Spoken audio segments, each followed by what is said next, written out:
It is easily the best Scooby-Doo movie that we've gotten this year. Oh, good point. That's like the one benefit is this is the best Scooby-Doo movie that came out in 2020.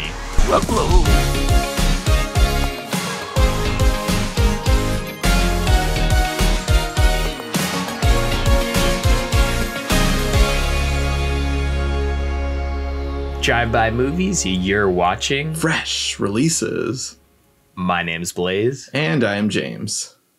And this week, we're talking about Netflix's own Hubie Halloween.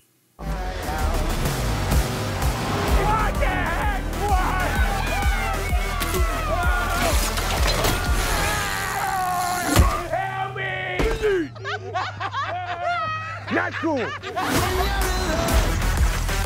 Despite his devotion to his town of Salem, Hubie is a figure of mockery for kids and adults alike. But this year, something is going to bump in the night, and it's up to Hubie to save Halloween for the town of Salem. This is an interesting pick. I mean, we're still trying to continue Spooktober and not really a lot of big horror films coming out.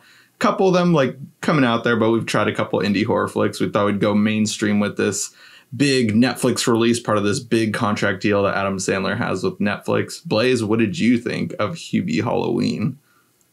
I had to say, I don't know if like enjoy is the best word. I don't think this is like one of the worst movies ever. I think it's really cool to constantly shit on Adam Sandler. I think we've talked good about him here on the past on this show. I think we had an Uncut Gems episode, so of course we talked great about him in that. But I mean, for this one, man, you lost me.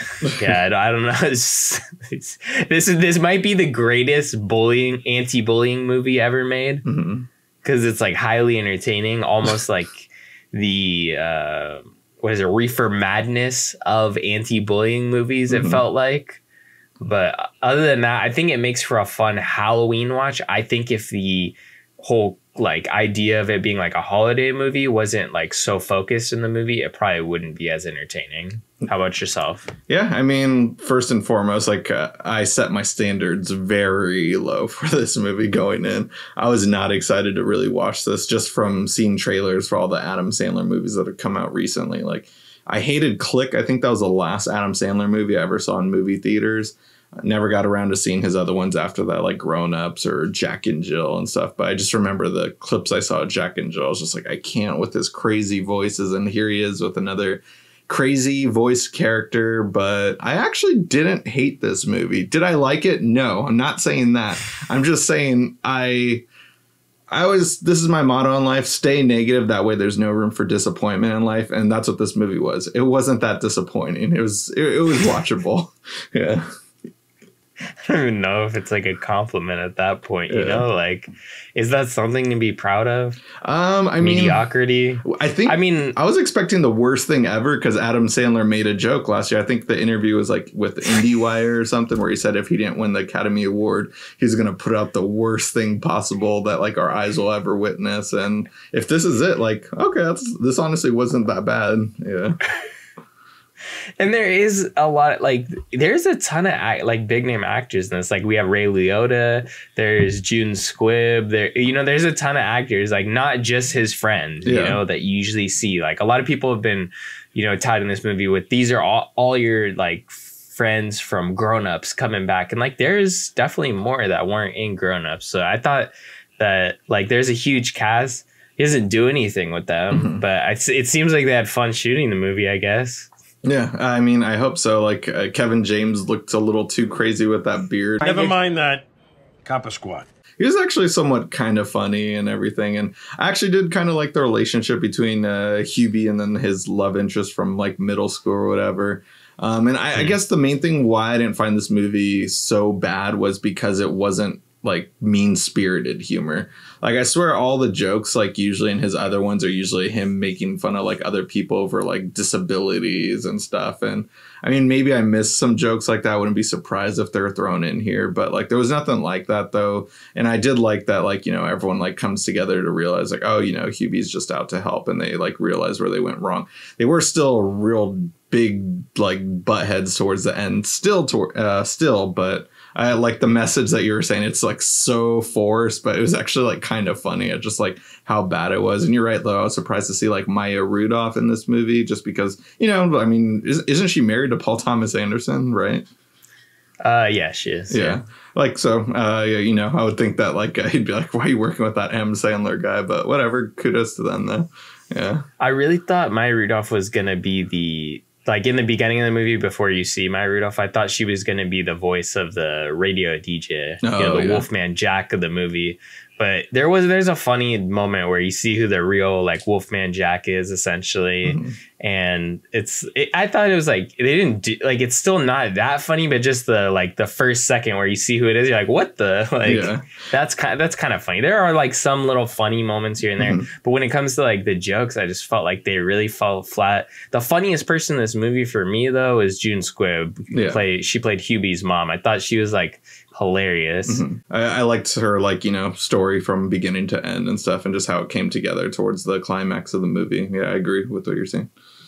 Yeah. Other than that, I just couldn't find really that many people like fun. Like they were just in the movie almost, and it felt like I really do believe that all like Adam Sandler movies where he has like some weird like accent that you can't like, I had to have the subtitles on for this movie. I couldn't understand him at all. No. The supermarket selling expired bacon. Janet at the library has not been herself lately. I heard a voice in the sewer. I'm sorry, I didn't recognize. I hated the fact that, I had to have the subtitles on for this movie just to watch it, because I literally couldn't understand. Like, I turned up the volume so loud on my TV, but the TV I was watching on, the sound is a little messed up. Like, all the like music and everything is like up here, and the voices and dialogue are always like down here for some reason. Like, I gotta get a sound bar or something.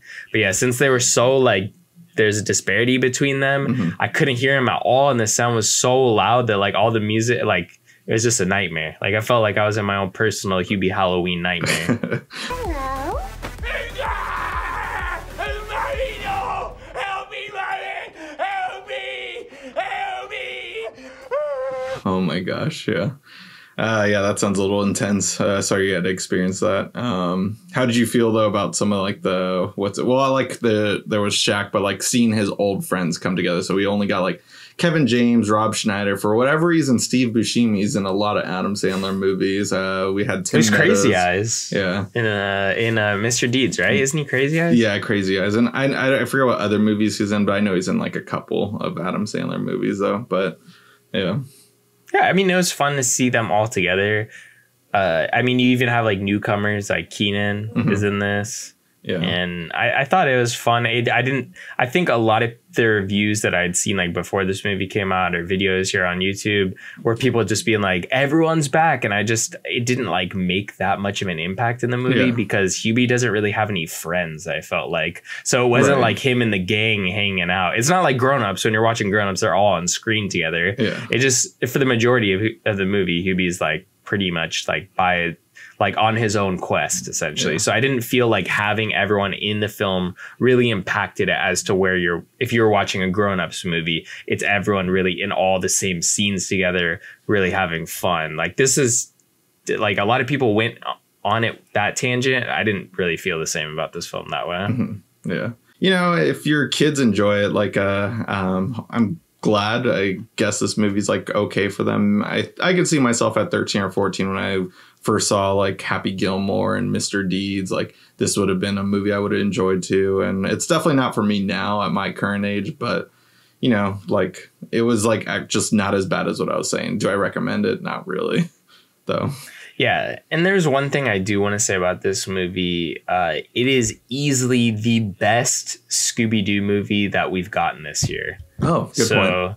That's like the one benefit, is this is the best Scooby-Doo movie that came out in 2020. Yeah. Hubie Halloween. And a dog that's really cute too. I remember the husky that he mistakens for a wolf. Yeah.